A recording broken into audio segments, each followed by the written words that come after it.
ಶುದ್ಧ ಬ್ರಹ್ಮ ಸ್ವರೂಪರಲ್ಲಿ ಅನಂತ ಅನಂತ ಪ್ರಣಾಮಗಳು. ಶ್ರೀಮದ್ ಸಿದ್ಧಾಂತ ಶಿಖಾಮಣಿ ವಿಶ್ವದ ಸಮಸ್ತ ಸಿದ್ಧಾಂತಗಳ ಒಂದು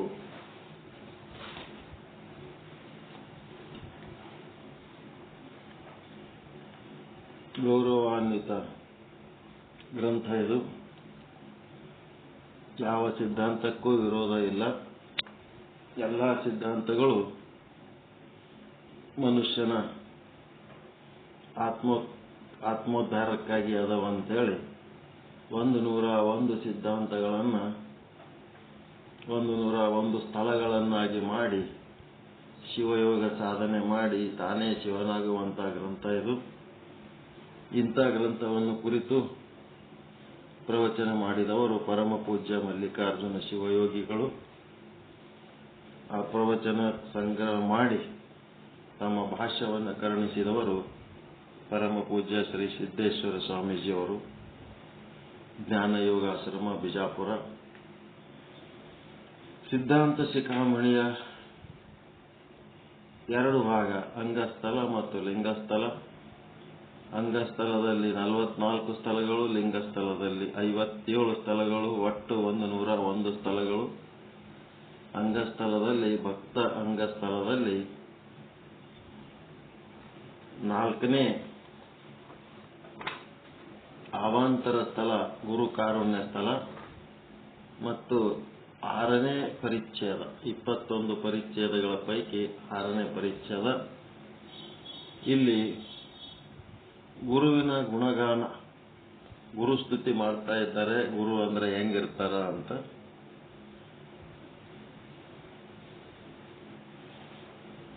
ಗುರು ಲೋಕವಿಖ್ಯಾತನಾಗಿರ್ತಾನೆ. ಗುರು ಲೋಭ ವರ್ಜಿತ, ಮೋಹ ವಿವರ್ಜಿತ, ಮತ್ತೆ ಆತ್ಮತತ್ವ ವಿಚಾರಜ್ಞ, ವಿಮುಕ್ತ ವಿಷಯ ಭ್ರಮದಿಂದ ವಿಮುಕ್ತನಾಗಿರ್ತಾನೆ. ಮತ್ತೆ ಇವತ್ತ ಶಿವಸಿದ್ಧಾಂತ ತತ್ವಜ್ಞ. ಗುರು ಶಿವಸಿದ್ಧಾಂತ ತತ್ವಜ್ಞ. ಆತ್ಮತತ್ವ ಅಂದ್ರೆ ತ್ವಂ ಪದದ ವಾಚ್ಯಾರ್ಥ ಲಕ್ಷ್ಯಾರ್ಥ. ಇದು ಶಿವ ಸಿದ್ಧಾಂತ ಅಂತಂದ್ರೆ ತತ್ ಪದದ ವಾಚ್ಯಾರ್ಥ ಲಕ್ಷ್ಯಾರ್ಥ. ಶಿವನನ್ನು ಬಳಸಿ ಬೆಳೆದು ನಿಂತ ವೈಚಾರಿಕ ವೃಕ್ಷಗಳೆಲ್ಲ ಶಿವ ಸಿದ್ಧಾಂತಗಳು. ಏನೇನು ಸಿದ್ಧಾಂತಗಳದವ ಶಿವನನ್ನು ಬಳಸಿಕೊಂಡು ಆ ಎಲ್ಲ ಸಿದ್ಧಾಂತಗಳಿಗೆ ಈ ಒಂದು ವಿಳಾಸ ಯಾರು ಅಂತಂದ್ರೆ ಗುರು ಆಗಿರ್ತಾನೆ. ಈ ಸಿದ್ಧಾಂತಗಳ ಜನ್ಮಭೂಮಿ ಆಗಮ. ಜನ್ಮಭೂಮಿ ಎಲ್ಲಿ ಬಂತಪ್ಪ ಈ ಎಲ್ಲ ಶಿವ ಸಿದ್ಧಾಂತಗಳಂತಂದ್ರೆ ಆಗಮಗಳಲ್ಲಿ. ಅದಕ್ಕೆ ನಾವೇನ್ ಮಾಡಿವಿ, ಈ ಶಿವ ಸಿದ್ಧಾಂತಗಳ ಮೂಲವಾದ ಆಗಮಗಳ ಅಧ್ಯಯನ ಮಾಡುವುದು ಈ ಒಂದು ಶುದ್ಧ ಬ್ರಹ್ಮ ಪೀಠದಲ್ಲಿ ಆರಂಭಿಸಿವಿ. ಪ್ರತಿ ಶುಕ್ರವಾರ ಒಂದು ಆಗಮದ ಅಧ್ಯಯನ ನಡೀತದ. ಮೂಲ ಗ್ರಂಥ ಅದು, ಶಿವಾಗಮಗಳ ಮೂಲ ಗ್ರಂಥ. ಅದಕ್ಕೆ ಪ್ರತಿ ಶುಕ್ರವಾರ 4 ರಿಂದ 6 ಆಗಮಗಳ ಪಾಠ ಎಲ್ಲರೂ ಅಟೆಂಡ್ ಆಗಬೇಕು. ಗುರುವು ಆಗಮ ಪ್ರವೀಣ. ಆಗಮಗಳು 28 ಶಿವಾಗಮಗಳೇನದವ, ಯಾವ ಶ್ಲೋಕ ಎಷ್ಟನೇ ಅಧ್ಯಾಯದಾಗ ಪಟಲ ಅಂತಾರ. ಆಗಮದಾಗ ಪಟಲಗಳು ಅಂತಾರ. ಯಾವ ಪಟಲದಾಗ ಅದರದ ಶೀರ್ಷಿಕೆ ಏನದ, ಇದನ್ನೆಲ್ಲ ಹೇಳಕ್ ಬರ್ಬೇಕು. ಗುರು ಆಗಮ ಪ್ರವೀಣ. ಅಲ್ಲಿ ವಿವೃತವಾದ ಎಲ್ಲ ತತ್ವಗಳನ್ನ ಸಾಧನೆಯಿಂದ ಅನುಭವಿಸಿದ್ದಾನೆ. ಗುರು ಏನ್ ಮಾಡ್ಯಾನ, ಅಲ್ಲಿ ಹೇಳಿದ ತತ್ವಗಳನ್ನೆಲ್ಲ ಸಾಧನೆ ಮಾಡಿ ತಾನು ಅನುಭವಿಸಿದ್ದಾನೆ ಅಂತ ಗುರು.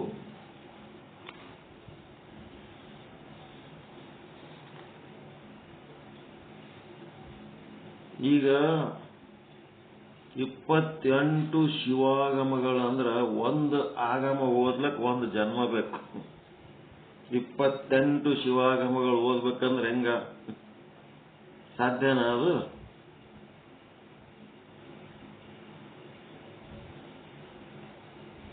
ಸಾಧ್ಯ ಅದ ಏನ್ರಿ? ಬಹಳ ಕಷ್ಟ, ಬಹಳ ಕಷ್ಟ. ಅದಕ್ಕೆ ಏನ್ ಮಾಡ್ಯಾರ, ಹಿರಿಯರಾದವರು ಬಹಳ ಉಪಕಾರ ಮಾಡ್ಕೊತ ಬಂದಾರ ನಮಗೆ. ಅವ್ರ ಉಪಕಾರ ನೆನೆಸಬೇಕು ನಾವು. 28 ಶಿವಾಗಮಗಳ ಒಂದು ಸ್ವರೂಪ ಏನದ, ಅದರ ಸಾರ ಏನದ, ಆ ಸಾರವನ್ನ, ಸಮಗ್ರ ಸಾರವನ್ನ ಹೀರಿ ನಮ್ಮ ಕೈಯಾಗಿ ಕೊಟ್ಟಾರ ಸಿದ್ಧಾಂತ ಶಿಖಾಮಣಿ ಅಂತ. ಸಿದ್ಧಾಂತ ಶಿಖಾಮಣಿಯನ್ನ ಒಂದನ್ನ ಓದಿದ್ರೆ ಸಾಕು, 28 ಕಾಮಿಕಾದಿ ವಾತುಲಾಂತ್ಯ 28 ಶಿವಾಗಮಗಳನ್ನು ಓದಿದ ಜ್ಞಾನ ಆ ಸಿದ್ಧಾಂತ ಶಿಖಾಮಣಿ ಒಳಗೆ ಬರ್ತದೆ. ಆದ್ರೆ ಸಿದ್ಧಾಂತ ಶಿಖಾಮಣಿದ ಸಮಸ್ಯೆ ಏನದಂದ್ರೆ, ನಮ್ಮ ಮಾತೃಭಾಷೆ ಕನ್ನಡ, ಸಿದ್ಧಾಂತ ಶಿಖಾಮಣಿ ಸಂಸ್ಕೃತ. ಆದರೂ ನಾವು ಹೈಸ್ಕೂಲಲ್ಲಿಂತ ಅದಕ್ಕೆ ತೆಕ್ಕಿಗೆ ಬಿದ್ದೀವಿ. ಅದು ಈಗ ನಮಗ ಬಯಲಾಗ್ಯದ. ಅಂತ ಸಿದ್ಧಾಂತ ಶಿಖಾಮಣಿ ಕನ್ನಡದಾಗ ಇಲ್ಲ ಅಂತೇಳಿ ಚಿಂತೆ ಮಾಡಬೇಡ್ರಿ ಅಂತೇಳಿ 12ನೇ ಶತಮಾನದ ಮತ್ತು ಬಸವ ಪೂರ್ವ ಯುಗದ ಶರಣರು ಎಲ್ಲ ಸೇರಿ ಏನ್ ಮಾಡ್ಯಾರ, ಆ ಒಂದು 28 ಶಿವಾಗಮಗಳನ್ನ, ಸಿದ್ಧಾಂತ ಶಿಖಾಮಣಿಯನ್ನ ಕನ್ನಡದಲ್ಲಿ ಸರಳ ಸರಳ 4 ಸಾಲಿನ ವಚನಗಳನ್ನಾಗಿ ಮಾಡಿಕೊಟ್ಟಾರ. ಹೀಗಾಗಿ ವಚನ ಸಾಹಿತ್ಯರೇ ಓದ್ರಿ, ಸಿದ್ಧಾಂತ ಶಿಖಾಮಣಿಯರೇ ಓದ್ರಿ, ನಿಮಗೆ ಶಕ್ತಿ ಸಾಮರ್ಥ್ಯ ಇತ್ತು ಅಂತಂದ್ರ 28 ಶಿವಾಗಮಗಳೇ ಓದ್ರಿ. ಇವೆಲ್ಲ ಏನದವ, ಶಿವಯೋಗಿ ಸಾಹಿತ್ಯ, ಶಿವಾಚಾರ್ಯ ಸಾಹಿತ್ಯ, ಶಿವ ಶರಣ ಸಾಹಿತ್ಯ, ಶಿವಭಕ್ತ ಸಾಹಿತ್ಯ, ಈ ಎಲ್ಲದಕ್ಕೂ ಮೂಲ ಆಧಾರ ಯಾವುದಂದ್ರೆ 28 ಶಿವಾಗಮಗಳು. ಆ 28 ಶಿವಾಗಮಗಳಲ್ಲಿ ಇರುವುದನ್ನೇ ಈ 4 ಜನ ಬಳಸಿಕೊಂಡು ರೇಣುಕಾದಿ ಪಂಚಾಚಾರ್ಯರು ಅಗಸ್ತ್ಯಾದಿ ಪಂಚ ಮಹರ್ಷಿಗಳಿಗೆ ಸಂಸ್ಕೃತದಾಗ ಹೇಳಿದ್ರು. ಶಿವಯೋಗಿಗಳು ಅಂತೇನ್ ಬರ್ತಾರ, ನಿಜಗುಣ ಶಿವಯೋಗಿಗಳಿರ್ಬೋದು, ಸರ್ಪಭೂಷಣ ಶಿವಯೋಗಿಗಳಿರ್ಬೋದು, ಅವರು ಏನ್ ಮಾಡಿದ್ರು, ಕನ್ನಡದಾಗ ಹೇಳಿದ್ರು. ಆದ್ರೆ ಹೆಂಗದದು, ಪದ್ಯ ರೂಪದಾಗದವ, ಅವೆಲ್ಲ ಪದ್ಯ ರೂಪದಾಗದವ. ಅವರೇ ಶಿವಾಗಮಗಳನ್ನ ಓದಿ ಬಸವಾದಿ ಶರಣರು ವಚನಗಳ ರೂಪದಲ್ಲಿ ಹೇಳಿದರು. 4 ಸಾಲಿನ ವಚನಗಳು ಮಾಡಿ ಸರಳವಾಗಿ ತಿಳಿಸಿ ಹೇಳಿದರು. ಅವುಗಳನ್ನೇ ತಿಳಿಸಿ ಹೇಳುವುದಕ್ಕೆ ಜಗದ್ಗುರು ಜಯಚೈನಿಯವರು, ಕಾಶಿ ಜಗದ್ಗುರು ಚಂದ್ರಶೇಖರ ಶಿವಾಚಾರ್ಯರು ಮತ್ತು ಇನ್ನೂ ಅನೇಕ ವಿದ್ವಾಂಸರು ಏನ್ ಮಾಡ್ಯಾರ, ಕನ್ನಡದಾಗ ಗದ್ಯದಾಗ ಬರೆದು ಕೊಟ್ಟಾರ. ಗದ್ಯದಲ್ಲಿ ಬರೆದು ಕೊಟ್ಟಾರ. ಇತ್ತೀಚೆಗೆ ಮೈಸೂರಿನ ಪ್ರೊಫೆಸರ್ ಡಾಕ್ಟರ್ ಬಿ.ಪಿ. ಷಡಕ್ಷರಿ ಅಂತೇಳಿ ಮೈಸೂರು ಯೂನಿವರ್ಸಿಟಿಯವರು ವೀರಶೈವಾನಂದ ಚಂದ್ರಿಕೆ ಅಂತೇಳಿ ಕನ್ನಡದಾಗ ಗದ್ಯದಾಗ ಬರೆದು ಕೊಟ್ಟಾರ. ಮತ್ತೆ ಶಿವಭಕ್ತರು ಅನೇಕರು ತಮ್ಮ ಮಾನ ಪ್ರಾಣಗಳನ್ನೆಲ್ಲ ಪಣಕ್ಕಿಟ್ಟು 63 ಜನ ಪುರಾತನರು ಎಲ್ಲರೂ ಶಿವಭಕ್ತಿಯನ್ನು ಮೆರೆದು ಅದಕ್ಕೆ ತಕ್ಕಂತೆ ಬದುಕಿ ಹೋದರು. ಅದಕ್ಕೆ ಇಲ್ಲೇನ್ ಹೇಳ್ತಾರೆ, ಸಿದ್ಧಾಂತಗಳ ಜನ್ಮಭೂಮಿ, ಈ ಶಿವ ಸಿದ್ಧಾಂತಗಳ ಜನ್ಮಭೂಮಿ ಆಗಮ. ಮತ್ತ ಶಿವನನ್ನು ಬಳಸಿ ಬೆಳೆದು ನಿಂತ ವೈಚಾರಿಕ ವೃಕ್ಷಗಳೆಲ್ಲ ಶಿವ ಸಿದ್ಧಾಂತಗಳು. ಈ ವಚನದಾಗ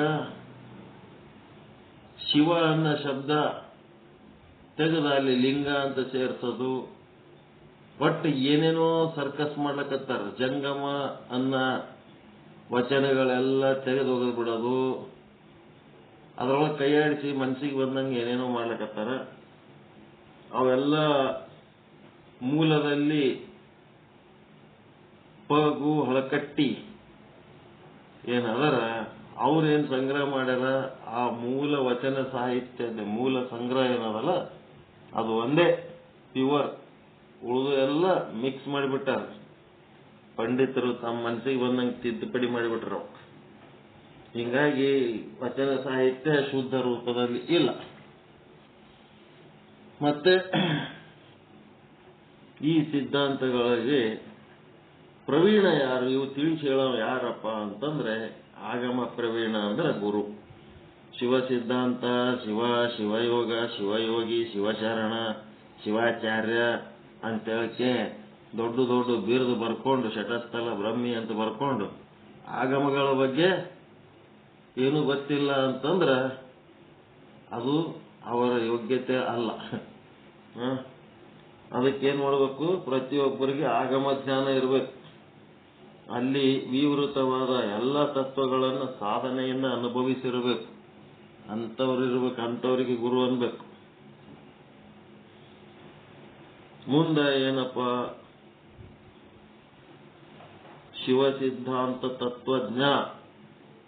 ನೀವು ಯಾರಿಗೆ ಗುರು ಅಂತ ಬೆನ್ನತ್ತೀರಿ ಅವರಿಗೆ ಏನ್ ಮಾಡಬೇಕು, ಶಿವ ಸಿದ್ಧಾಂತ ತತ್ವಜ್ಞಾನ ಇಲ್ಲ, ಆ ತತ್ವವನ್ನ ತಿಳಿಸಿ ಹೇಳೋ ಸಾಮರ್ಥ್ಯ ಆದ ಇಲ್ಲ, ಅವನ ಹತ್ರ ಆಗಮಗಳ ಜ್ಞಾನ ಆದ ಇಲ್ಲ, ಆಗಮ ಗ್ರಂಥಗಳು ಅವನ ಹತ್ರ ಅದವ ಇಲ್ಲ, ಅವು ಇದ್ದಿದ್ದಿಲ್ಲ ಅಂತಂದ್ರ ಅವ್ರಿಗೆ ಗುರು ಅನ್ಲಕ್ಕೆ ಹೋಗ್ಲಕ್ಕೆ ಹೋಗ್ಬೇಡ್ರಿ.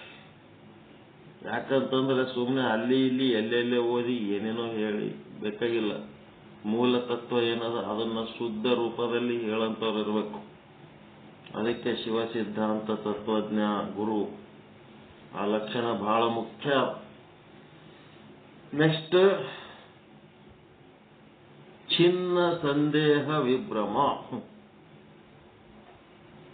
ಆಧ್ಯಾತ್ಮಿಕ ರಂಗವನ್ನು ಹೊಸದಾಗಿ ಪ್ರವೇಶಿಸಿದ ಮನುಷ್ಯ 108 ಸಂದೇಹ ಶಂಕೆಗಳನ್ನು ಎದುರಿಸುತ್ತಾನೆ. ಆ ಒಂದು ಸಾಧನೆ ಮಾಡಬೇಕು ಅಂತ ಯಾವನು ಬರ್ತಾನ ಅವನಿಗೆ ಭಯಂಕರ ಸಮಸ್ಯೆಗಳಾಗ್ತವ. ತಿಳಿಸಿ ಹೇಳೋರು ಇರಂಗಿಲ್ಲ, ಏನೇನೋ ಸಂಶಯಗಳು ಬರ್ತಿರ್ತಾವ, ಅದಕ್ಕೆ ಕೇಳೋ ಧೈರ್ಯನೂ ಇರಂಗಿಲ್ಲ. ಹೀಗಾಗಿ ಅವುಗಳನ್ನ ಕೇಳಲಿ ಕೇಳದೇ ಇರಲಿ ತಾನು ಹೇಳ್ತಾ ಇರ್ಬೇಕು. ದಿನ ಬೆಳಿಗ್ಗೆ 1 ತಾಸು, ರಾತ್ರಿ 1 ತಾಸು ಹೇಳ್ಕೊತಿರ್ಬೇಕು. ಎಲ್ಲರಿಗೂ ಕೇಳೋ ಪುಣ್ಯ ಇರಂಗಿಲ್ಲ. ಏನ್ ಹೇಳ್ತಿರ್ತಾನ, ಜೀವಾತ್ಮನು ಅಮೃತನೋ ಮರಣಾಧೀನನೋ.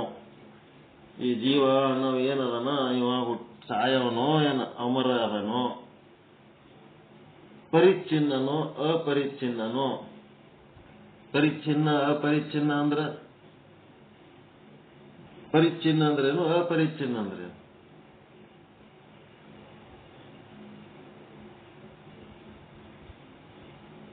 ಅಪರಿಚ್ಛಿನ್ನ ಅಂದ್ರೆ ಏನ್ ಅರ್ಥ ಮಾಡ್ಕೊಂಡ್ರಿ? ಪರಿಚ್ಛಿನ್ನ ಅಂದ್ರೆ ಆತ್ಮ, ಅಪರಿಚ್ಛಿನ್ನ ಅಂದ್ರೆ ಪರಮಾತ್ಮ. ಪರಿಚ್ಛಿನ್ನ ಅಂತಂದ್ರೆ ನೋಡ್ರಿ, ಒಂದು ಕಡೆ ಇದ್ದು ಇನ್ನೊಂದು ಕಡೆ ಇರ್ಲಾರ್ದಂಗಿರೋದು. ಇಲ್ಲಿ ಇದ್ರೆ ಅಲ್ಲಿಲ್ಲ, ಅಲ್ಲಿದ್ರೆ ಇಲ್ಲಿಲ್ಲ. ಇದು ಪರಿಚ್ಛಿನ್ನ. ಅಪರಿಚ್ಛಿನ್ನ ಅಂದ್ರೆ ಅಖಂಡ, ಎಲ್ಲ ಕಡೆ ಇರೋವನು, ಏನ್ ಎಲ್ಲೇ ಒಂದ್ ಕಡೆ ಇದ್ದು ಇನ್ನೊಂದ್ ಕಡೆ ಇರ್ಲಾರ್ದಂಗ ಆದವನು ಅಂತ.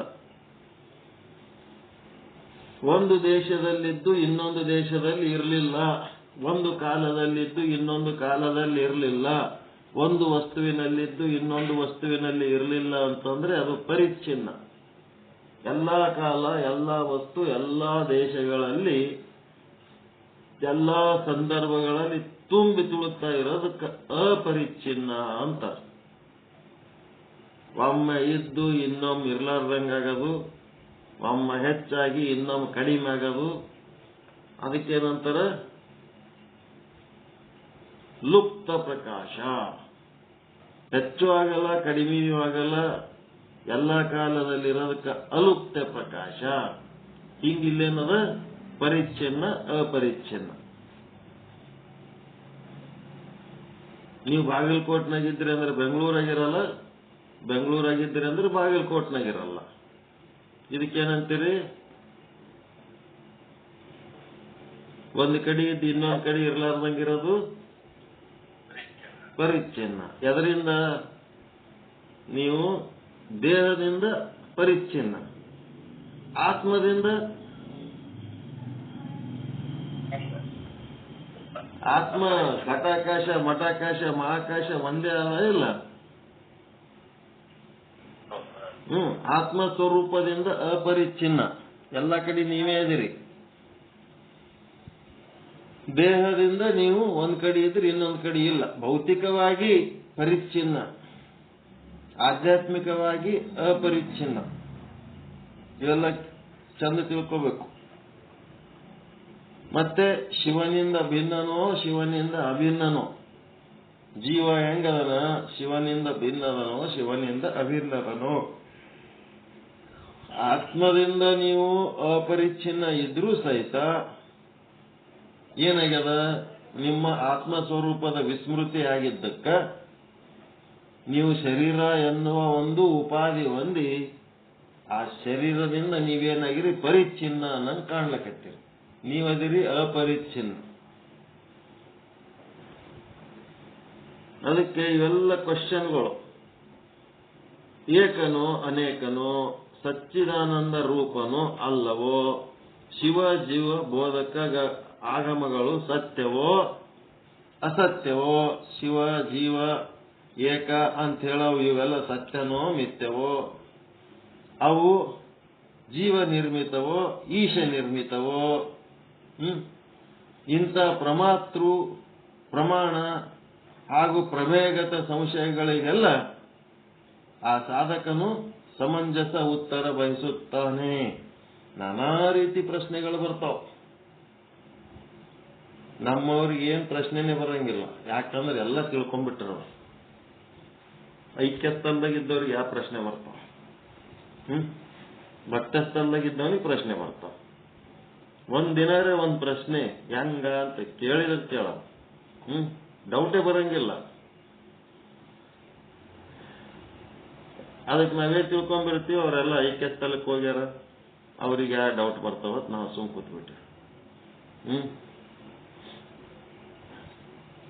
ಈ ರೀತಿ ಸಮಂಜಸ ಉತ್ತರಗಳು ಬೇಕು. ಪ್ರಶ್ನೆಗಳು ಹುಟ್ಟುತ್ತವ, ಅವುಗಳಿಗೆ ಸುಮ್ಮನೆ ಎಂಥದ್ರೆ ಉತ್ತರ ಕೊಟ್ರ ಅಲ್ಲ, ಸಮಂಜಸ ಉತ್ತರ ಕೊಡಬೇಕು.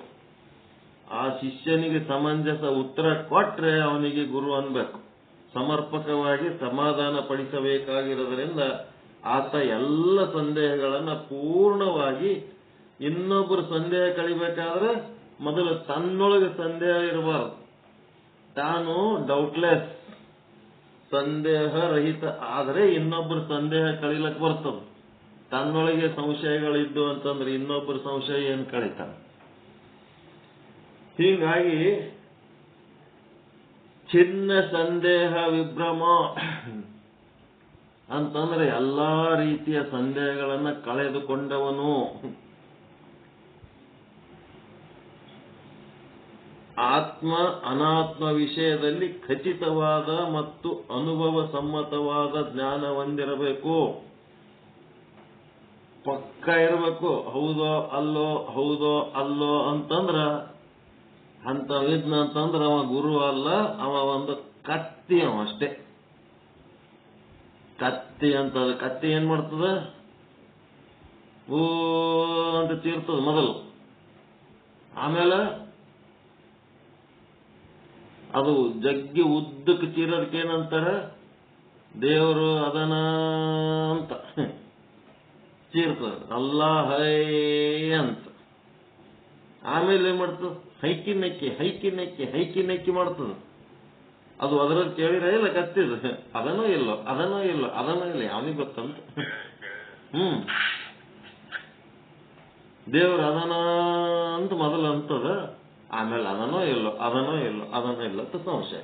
ಆ ಡೌಟ್ ಇದ್ದದಕ್ಕೆ ಅದು ಕತ್ತೆಗೆ ಅವ ಗುರು ಅಲ್ಲಕ್ಕೆ ಸಾಧ್ಯನೇ ಇಲ್ಲ. ತನ್ನೊಳಗಿನ ಸಂದೇಹಗಳನ್ನು ಹಂಗೆ ಇಟ್ಕೊಂಡಿದ್ನಂದ್ರೆ ಅವ ಗುರುನೇ ಅಲ್ಲ.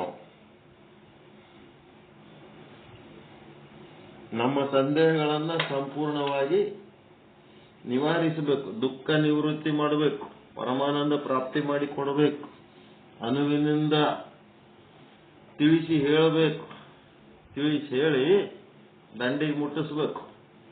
ಕುಂತು ಕೇಳ ಜೀವಿಗಳನ್ನೆಲ್ಲ ತನ್ನ ಮಕ್ಕಳಂತೆ ಕಂಡು ಪ್ರೀತಿಲಿಂತ ಎಲ್ಲಾ ಸಂಶಯಗಳ ನಿವಾರಣೆ ಮಾಡಿ ಎಲ್ಲ ರೀತಿಲಿಂತ ಶ್ರೇಷ್ಠ ಶ್ರೇಷ್ಠ ಶ್ರೇಷ್ಠ ಜೀವಿಗಳನ್ನಾಗಿ ಮಾಡಿ ಶಿವಸ್ವರೂಪದ ಒಂದು ಸ್ಮೃತಿಯನ್ನು ತಂದು ಕೊಡಬೇಕು. ಅವರೆಲ್ಲರೇ ಹೋಗಿ ಯಾರದರೆ ಪ್ರವಚನ ಕೇಳಿದ್ರೆ ಅದು ಇವ್ರಿಗೆ ಗೊತ್ತಿರಬೇಕು. ಏನು ಹೊಸದು ಅನ್ನಂಗೆ ಎಲ್ಲಿ ಹೋಗಿ ಬಾಯಿ ತೆರ್ಕೊಂಡು ಮತ್ತೆ ಕೇಳಂಗಿರಬಾರ್ದು. ಎಲ್ಲನೂ ಬಲ್ಲವರಾಗಿರ್ಬೇಕು, ಎಲ್ಲ ಗೊತ್ತಿರೋಂಥವ್ರು ಅಂತ ತಯಾರು ಮಾಡ್ಬೇಕು. ಅಂತ ವ್ಯಕ್ತಿತ್ವ ತಯಾರು ಮಾಡೋನಿಗೆ ಗುರು ಅಂತಾರೆ. ಯಾವುದಾರೆ ಒಂದು ಬುಕ್ ತಗೊಂಡಿಕೆ ಅದ್ರಾಗ ಇದ್ದಂಗ ಈ ಕಡೆ ಹೇಳಿಕೆ, ಇದ್ರಾಗ ಇದ್ದಂಗ ಆ ಕಡೆ ಹೇಳಿ ಸರ್ವಾಂಗ ಪರಿಪೂರ್ಣ ವ್ಯಕ್ತಿತ್ವ ಬರಂಗಿಲ್ಲ ಗ್ರಂಥದಿಂದ. ಯಾವುದೇ ಒಂದು ಗ್ರಂಥ ಇರೋರು ಆ ಗ್ರಂಥದ ಪಂಡಿತರಾಗ್ತೀರಿ ಅಷ್ಟೇ. ಸರ್ವಾಂಗ ಪರಿಪೂರ್ಣ ಆಗಬೇಕಾದ್ರೆ ಒಬ್ಬ ನುರಿತ ಗುರುವಿನ ಹತ್ರನೇ ಬರಬೇಕು, ಕುಂತು ಕೇಳಬೇಕು. ಅದಕ್ಕೆ ಆತ್ಮ ಅನಾತ್ಮ ವಿಷಯದಲ್ಲಿ ಖಚಿತವಾದ ಯಾವಾಗ ಆತ್ಮ ಯಾವಾಗ ಅನಾತ್ಮ ಅಂತೇಳಿ ಈ ಪಕ್ಕ ಹೇಳಂಗ ಬರಬೇಕು. ಮತ್ತೆ ತಾನು ಅದರದು ಅನುಭವ ಹೊಂದಿರಬೇಕು. ಇದಕ್ಕೆ ಅನಾತ್ಮ ಅಂತಾರ, ಇದಕ್ಕೆ ಆತ್ಮ ಅಂತಾರ. ಸತ್ತ ಚಿತ್ತ ಆನಂದ ನಿತ್ಯ ಪರಿಪೂರ್ಣ ಇದ್ದದ್ದು ಆತ್ಮ. ಯಾವುದು ಅಸತ್ತದ, ಯಾವುದು ಅಚಿತ್ತ ಅದ, ಯಾವುದು ದುಃಖ ಭಯ ಚಿಂತಾ ರೂಪ ಆದ, ಯಾವುದು ಅನಿತ್ಯ ಆದ, ಯಾವುದು ಅಪೂರ್ಣ ಆದ, ಅದೆಲ್ಲ ಅನಾತ್ಮ.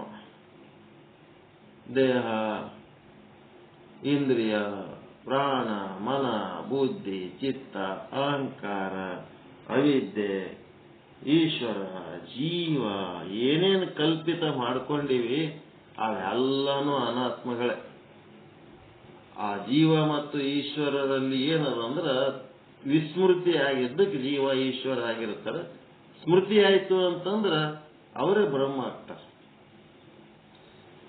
ಸ್ಮೃತಿ ತಂದು ಕೊಡೋನೇ ಗುರು. ಎಲ್ಲಿ ತನಕ ಆ ಸ್ಮೃತಿ ಹೋಗಿರ್ತದ ಅವ್ರಿಗೆ ಆತ್ಮದ ಕಡೆ ಲಕ್ಷ್ಯ ಇರಲ್ಲ, ಅವ್ರ ವಿಷಯದ ಕಡೆ ಲಕ್ಷ್ಯ ಇರ್ತದೆ, ವಿಷಯ ಭೋಗದ ಕಡೆ ಲಕ್ಷ್ಯ. ಅದಕ್ಕೆ ಅನುಭವ ಸಮ್ಮತವಾದ ಜ್ಞಾನ ಹೊಂದಿರಬೇಕು, ಅನುಭವಿಸಿರ್ಬೇಕು. ಸರ್ವತಂತ್ರ ಪ್ರಯೋಗಜ್ಞ, ಎಲ್ಲನೂ ಪ್ರಾಕ್ಟಿಕಲ್ ಮಾಡಿರ್ಬೇಕವ, ಟೆಕ್ನಿಕಲ್ ಆಗಿರ್ಬೇಕು. ತಂತ್ರ ಅಥವಾ ಶಾಸ್ತ್ರಗಳು ಹಲವಾರು ಎಲ್ಲವನ್ನ ರಚಿಸಿದವರು ಅನುಭಾವಿಗಳು, ಋಷಿಗಳು, ಮಹಾತ್ಮರು. ಎಲ್ಲ ಶಾಸ್ತ್ರಗಳಲ್ಲಿಯೂ ಸತ್ಯದ ಅಂಶವೇ ಇರುತ್ತದೆ, ಆತ್ಮದರ್ಶನದ ಕಥನವಿದೆ. ಇಷ್ಟೇ, ಆ ಕಥನ ವಿಧಾನ ಬೇರೆ ಬೇರೆ, ಕಥನದ ವಿಧಾನಗಳು ಬೇರೆ ಬೇರೆ. ಭಗವದ್ಗೀತೆಯ ವಿಧಾನ ಬೇರೆ, ವಿಚಾರ ಸಾಗರದ ವಿಧಾನ ಬೇರೆ. ಒಳಗಿರೋದು ಪರಮಾತ್ಮನ ದರ್ಶನದ ಕಥನನೇ ಆದ. ಗುರು ಆದವನು ಆ ಎಲ್ಲ ತಂತ್ರಗಳಲ್ಲಿ ಪ್ರವೀಣನಾಗಿರಬೇಕು. ಬಳಿ ಸಾರುವ ಶಿಷ್ಯರ ಮತಿ ಹಲವು ತೆರೆ. ಒಂಥರ ಒಬ್ಬೊಬ್ರು ಒಂದೊಂದ್ ತರ ಇರ್ತಾರ. ಅವರವರ ಅಭಿರುಚಿಗೆ ತಕ್ಕಂತೆ ಆತ ಆತ್ಮಜ್ಞಾನ ನೀಡಬೇಕು. ಒಬ್ಬನಿಗೆ ಜ್ಞಾನ ಇಷ್ಟ, ಇನ್ನೊಬ್ಬನಿಗೆ ಉಪಾಸನಾ ರತಿ, ಮತ್ತೊಬ್ಬನಿಗೆ ಕರ್ಮ ಪ್ರೇಮ. ಅವರವರ ಭಾವ ಕೆಡದಂತೆ, ಮುಕ್ತಿ ಕೈ ಸಾರುವಂತೆ ಒಂದು ಯುಕ್ತಿಯಿಂದ ಬೋಧಿಸಬೇಕಾಗಿರುವುದರಿಂದ ಅವನು ಎಲ್ಲ ಸಿದ್ಧಾಂತಗಳ ಪ್ರಯೋಗ ಅರಿತಿದ್ದರೆ ಒಳ್ಳೆಯದು. ನಮ್ಮಲ್ಲಿ ಅದೇ ಮಾಡ್ತೀವಲ್ರಿ, ಕರ್ಮಕ್ಕೂ ಮಹತ್ವ ಕೊಡ್ಲಕತ್ತೀವಿ. ಯಾರ್ಯಾರು ಕರ್ಮ ಅಂತಾರ ಅವರಿಗೆಲ್ಲ ಪೂಜಾ ಪಾಠನು ಕಲಿಸಕತ್ತೀವಿ. ಯಾರು ಉಪಾಸನೆ ಅಂತಾರೆ ಅವ್ರಿಗೆ ಯೋಗಗಳನ್ನು ಕಲಿಸ್ತಾ ಇದ್ದೀವಿ. ಯಾರು ಜ್ಞಾನ ಅಂತಾರೆ ಅವ್ರಿಗೆ ಜ್ಞಾನನೂ ಕಲಿಸ್ಲಾಕತ್ತೀವಿ. ವಿಶ್ವದ ಎಲ್ಲಾ ಗ್ರಂಥಗಳು ಏನದವ ಪರಮಾತ್ಮನ ವಿಚಾರವನ್ನೇ ಹೇಳ್ತವ. ದ್ವೈತ ಅದ್ವೈತ ವಿಶಿಷ್ಟಾದ್ವೈತ ಭೇದ ಭಾವ ಮಾಡಬೇಡ್ರಿ. ಎಲ್ಲಾ ಸಿದ್ಧಾಂತಗಳು ನಮ್ಮ ಒಂದು ಕಲ್ಯಾಣಕ್ಕಾಗಿ ಅದಾವ. ಒಂದೊಂದು ಸ್ಟೇಜ್ನಾಗ ಒಂದೊಂದು ಸ್ಟೆಪ್ ನಮಗೆ ಒಂದೊಂದು ಸಿದ್ಧಾಂತಗಳು ಆಗಿರ್ತಾವ. ಹೀಗಾಗಿ ಎಲ್ಲಾ ಸಿದ್ಧಾಂತಗಳ ಸಂಕ್ಷಿಪ್ತ ಪರಿಚಯ, ಒಂದು ಗ್ರಂಥದ ಸಮಗ್ರ ಪರಿಚಯ, ಇದು ನಮ್ಮ ಅಧ್ಯಯನದ ವಿಧಾನ. ಎಲ್ಲರಿಗೂ ಎಲ್ಲ ಗ್ರಂಥಗಳ ಬಗ್ಗೆ ಪರಿಚಯ ಮಾಡಿಕೊಡ್ಲಕತ್ತೀವಿ. ಇದ್ರ ಪ್ರಕಾರ ನಡೆದದ ಇಲ್ಲ? ಯಾರಿಗಾರ ಏನಾರ ಕಂಟ್ರೋಲ್ ಮಾಡಿವ ಅದ್ಯಾಕ ಇದ್ಯಾಕಂತ? ಇಲ್ಲೇನು ಹೇಳ್ಯಾರ? ಸರ್ವತಂತ್ರ ಪ್ರಯೋಗಜ್ಞ, ಕರ್ಮ ಉಪಾಸನೆ ಜ್ಞಾನ ಮೂರು ಎಲ್ಲ ಪ್ರಯೋಗ ಮಾಡಕತ್ತೀವ ಇಲ್ರಿ?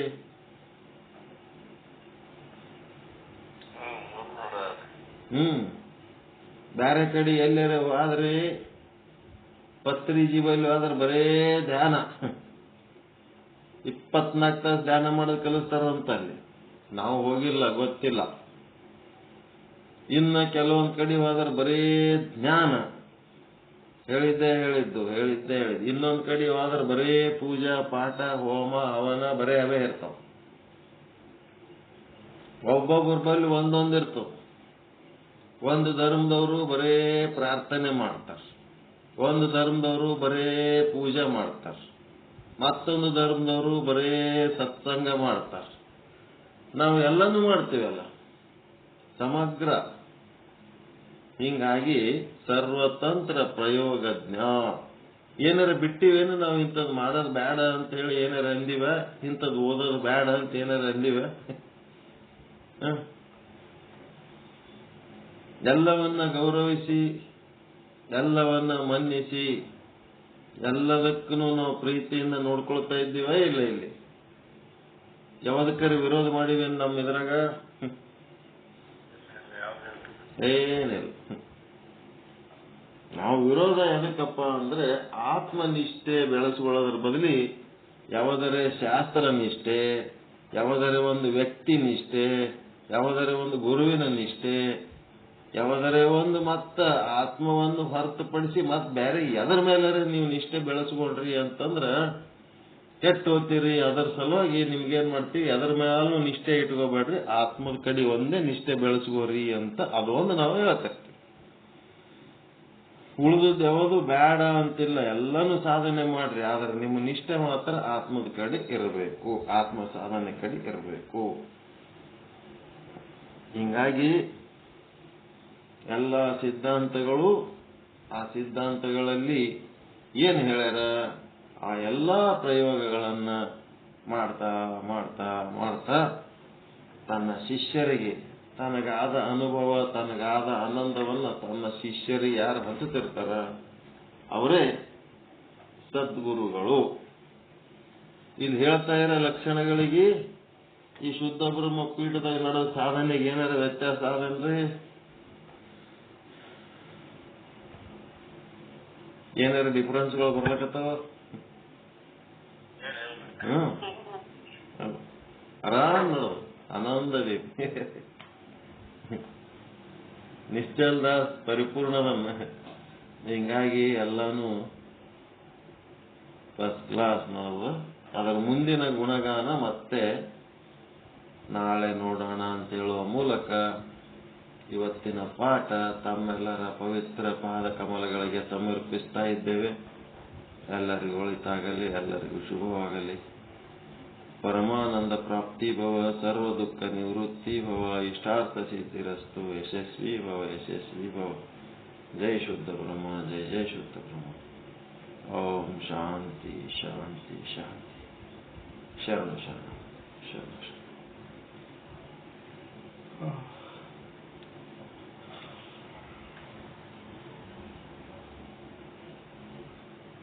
ಧನ್ಯವಾದಗಳು. ಶುದ್ಧ ಬ್ರಹ್ಮನಿಷ್ಠ ಸತ್ಯವಾಂತ ಶಾಡು ಅಭಿಜೀವ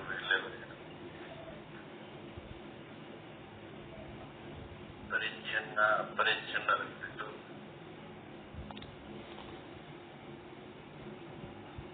ಆತ್ಮ ಪರಮಾತ್ಮನ ಬ್ರಹ್ಮನ ಬಗ್ಗೆ ಉಪದೇಶವನ್ನು ಮಾಡಿದ್ರು. ಅವರಿಗೆ ಅಭಿನಂದನೆಗಳು.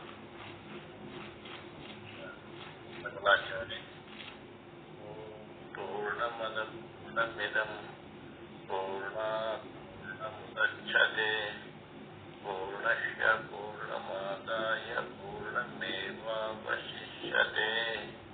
ಓಂ ಶಾಂತಿ ಶಾಂತಿ ಶಾಂತಿ.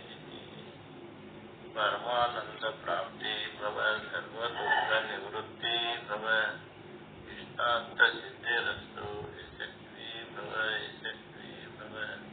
ಓಂ ಶಾಂತಿ ಶಾಂತಿ ಶಾಂತಿ. ಎಲ್ಲರಿಗೂ ಶರಣ ಶರಣ. ಓಂ ನಮಃ ಶಿವಾಯ. ಜಯ ಶುದ್ಧ ಬ್ರಹ್ಮ. ಎಲ್ಲ ಮಹಾತ್ಮರಿಗೂ ಶರಣು ಶರಣಾರ್ಥಿ.